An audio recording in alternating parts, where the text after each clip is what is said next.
So now students, this way around एक और नया सिनेरियो है which is different from the previous one. तो हम एक नए सिनेरियो के अगेंस्ट एक कंप्लीट एंटिटी रिलेशनशिप डायग्राम बना के देखते हैं ताकि you should have more clear understanding के रिक्वायरमेंट चेंज कैसे होती है और जैसे रियल टाइम में obviously there will be different requirements so you should have more exposure to some real time world. So let's discuss the scenario. So now students, एक airport management system है. In airport management system there are several flights which are either landing or taking off from airport. There are more than one passenger on a particular flight. Basically एक airport है जिसपे multiple flights हैं जो कि land भी कर रही हैं और take off भी कर रही हैं. डिफरेंट टाइम में सेम टाइम में उससे फ़र्क नहीं पड़ता. एक फ़्लाइट के ऊपर more than one passenger are there on a particular flight. ये मैंने एक सिनेरियो ये पिक किया है कि ऐसा भी हो सकता है कि एक जो फ़्लाइट है उसमें कोई पैसेंजर ना हो या कम से कम एक हो. तो मैंने कम से कम एक पैसेंजर वाला सिनेरियो यहाँ पिक किया है. मैं जानबूझ के मोर देन वन लिख दिया. Passengers are allocated seat number when they purchase ticket. तो पैसेंजर्स बेसिकली जब टिकट परचेज करते हैं तो उनको एक सीट नंबर मिल जाता है. Plane can be associated with different flights during its life cycle. मतलब जो फ्लाइट है वो मटेरियलाइज होती है प्लेन से. मतलब ज़मीन पे खड़ा हुआ प्लेन फ्लाइट उस वक्त फ्लाइट में कन्वर्ट होता है जब वो हवा में होता है. Plane can be associated to different flights during its life cycle. ये मैंशन यहाँ पे करना इसलिए भी ज़रूरी था कि ये ज़रूरी नहीं है कि एक प्लेन एक ही फ्लाइट के साथ हो. फॉर एग्जांपल यहाँ से आप दुबई जा रहे हैं तो जो प्लेन वन है हो सकता है 2 दिन के बाद वही प्लेन आपको यहाँ से लेट सपोज जर्मनी लेके जा रहा है कि जर्मनी में फॉर एग्जांपल कि बर्लिन में लेके जा रहा है. तो इसका मतलब आप ये नहीं कह सकते कि ये प्लेन एक फ़्लाइट के साथ था, अगर वो फ्लाइट लैंड कर गई तो प्लेन ही नहीं है. ऐसा नहीं है. तो plane can be associated with multiple flights.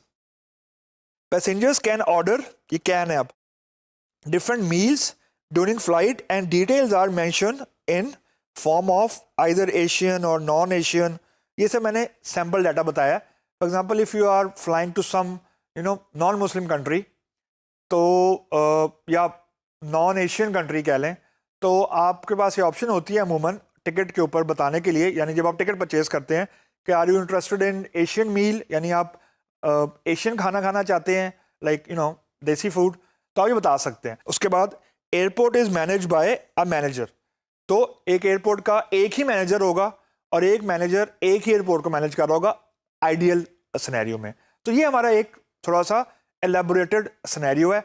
इसके अंदर कुछ आपको थोड़ी सी वेरिएशन नजर आ रही होगी from the previous scenarios. It is a bit, एक तो लेंथी भी ज़्यादा है और थोड़ी सी इसके अंदर आपको एंटिटीज भी ज़्यादा मिलेंगी. So again as I have said earlier, scenario को पढ़ने के बाद और ERD भी जाने से पहले खुद से बनाएं ERD, otherwise it will kill the purpose, the whole purpose. So one possible solution, flight की एंटिटी, पैसेंजर की, मैनेजर की, प्लेन की, एयरपोर्ट की, टिकट की. तो अब हम एक एक करके डिस्कस कर लेते हैं. फ्लाइट टू पैसेंजर, जैसे हमने कहा था कि फ्लाइट में कम से कम एक पैसेंजर होना चाहिए. ये हमारी अब रिक्वायरमेंट का पार्ट है. तो अगर अब आप यहाँ पे इस सॉलिड लाइन को अगर डॉटेड कर देंगे, यानी मैं अगर इसको यूं क्रिएट कर दूं और मैं ये अज्यूम कर लूं कि ऐसा भी हो सकता है कि फ्लाइट में कोई पैसेंजर नहीं हो, एजम्पशन आपकी बिल्कुल ठीक है. लेकिन रिक्वायरमेंट में क्योंकि अब लिख दिया हुआ है कि एक पैसेंजर का होना ज़रूरी है टू बी अ फ्लाइट, तो अब ये लाइन डॉटेड नहीं हो सकती. तो this has to be solid. अगर डॉटेड करेंगे दैट वुड बी रॉन्ग. तो this can not be dotted. उसके बाद एक फ्लाइट में एक से ज़्यादा पैसेंजर भी हो सकता है. तो एक पैसेंजर तो यहाँ से कवर हो गया ऑप्शनैलिटी से, एक से ज़्यादा कवर हो गया यहाँ मैनी के सिंबल से, और एक पैसेंजर एक ही फ्लाइट का पार्ट हो सकता है यानी जिसमें वो फ्लाई कर रहा है ऑब्वियसली. तो यहाँ पे आप यहाँ पे लिख सकते हैं वन, यानी a passenger is part of exactly one flight. अब यहाँ पे थोड़ी आप ये डिस्कशन कर सकते हैं कि सर ये इसका मतलब ये कि पैसेंजर ने अगर एक बारी एक फ़्लाइट पे ट्रैवल कर लिया तो क्या उस फ्लाइट पे दोबारा ट्रैवल नहीं कर सकता. एग्जांपल कि फॉर एग्जांपल कोई फ्लाइट नंबर है PK306. अब PK306 फॉर एग्जांपल आज भी फ्लाई कर रही है, 3 दिन बाद भी कर रही है, 4 दिन बाद भी कर रही है. तो अगर मैंने आज भी ट्रैवल किया है 3 दिन बाद भी किया है और 4 दिन बाद भी किया है, तो I will still be a passenger. लेकिन यहाँ देख के लग रहा है कि पैसेंजर फ्लाइट PK306 पे एक ही बारी ट्रैवल कर सकता है। अगर आपके दिमाग में ये क्वेश्चन आ रहा है, this is a valid and genuine question. इसका आंसर ये है कि ये पैसेंजर आईडी डिफर करेगी। जब मैं आज ट्रैवल कर रहा हूँ, 2 दिन बाद कर रहा हूँ और 3 दिन बाद कर रहा हूँ, तो एक पैसेंजर आईडी होगी जो कि डिफर करेगी, जो मुझे अनेबल कर देगी। ये सिर्फ ये बता रहे हैं हम कि एक पैसेंजर एक वक्त में एक ही फ्लाइट में ट्रैवल कर रहा है। यानी मैं अगर आज PK304 में कर रहा हूँ 10:08 पे फॉर एग्जाम्पल, या 10:30 पे, तो मैं आज ही के दिन में 10:30 पे किसी दूसरी फ्लाइट पर ट्रैवल नहीं कर सकता। That would be wrong. इस कॉन्टेक्स्ट में यहाँ मैनी का सिंबल नहीं लगा हुआ। उसके बाद passenger to ticket, a passenger can buy 1 और मोर टिकट। 1 इसलिए कि अगर पैसेंजर के पास टिकट नहीं है तो वो पैसेंजर नहीं है, ऑब्वियसली वो सिंपल एक हमारा क्लाइंट है। मोर इसलिए, इसकी जो मेरे दिमाग में थी assumption वो ये थी कि लेट्स सपोज अमूमन ही होता है कि फॉर एग्जांपल मैं अगर फैमिली के साथ ट्रैवल कर रहा हूँ तो मैंने 4 के 4 टिकट परचेज कर लिए, तो they usually write for example my name and then they write other name. तो एक बंदा एक से ज़्यादा टिकट भी परचेज कर सकता है, यानी ऑन सिंगल CNIC या सिंगल क्रेडिट कार्ड के अगेंस्ट। उस कॉन्टेक्स्ट में मैंने यहाँ पे इसको मैनी का साइन लिख दिया। You should differ if you have any other assumption। लेकिन जो एक टिकट है वो एक ही पैसेंजर को बिलोंग करेगा, यानी ऐसा नहीं हो सकता कि मैंने पैसे दिए हैं और उस टिकट की एक सीट नंबर भी है तो उस सीट नंबर को कोई और पैसेंजर आके वहाँ बैठे, ऐसा नहीं हो सकता।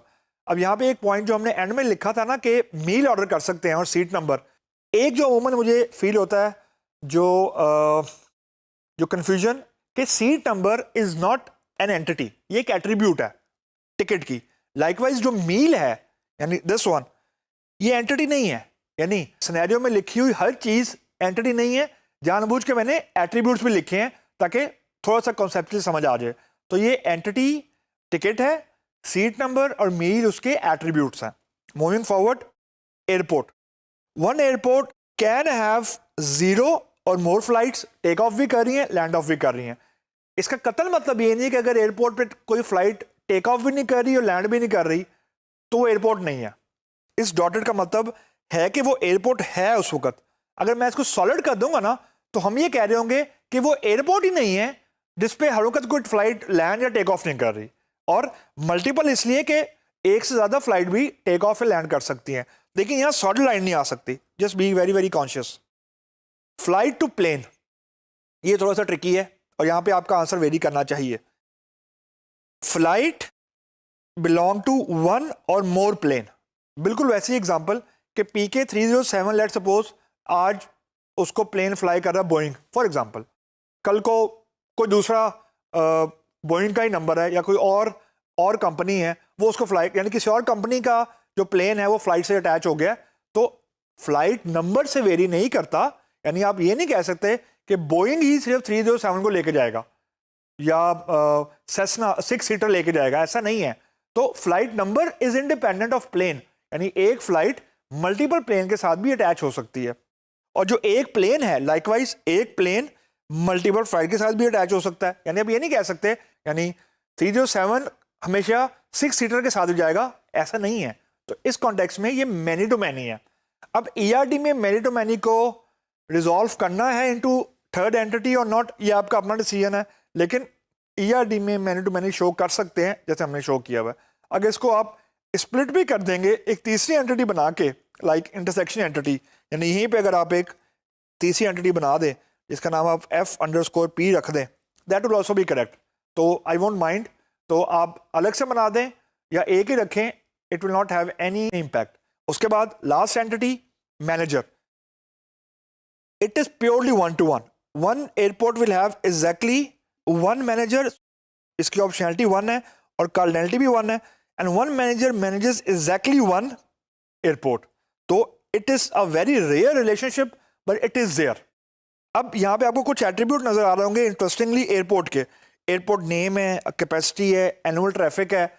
मेरी सजेशन ये होगी कि स्टार्ट विद एक एंटिटी के कम से कम 5-6 एट्रीब्यूट्स जो मैंने लिखे हैं इसके अलावा लिखें, और जो रिलेशनशिप्स हैं ये सिनेरियो के अंदर रहते हुए ही थोड़े से डिफरेंट बनाएं, तो you will have more understanding of this concept when you will be implementing it.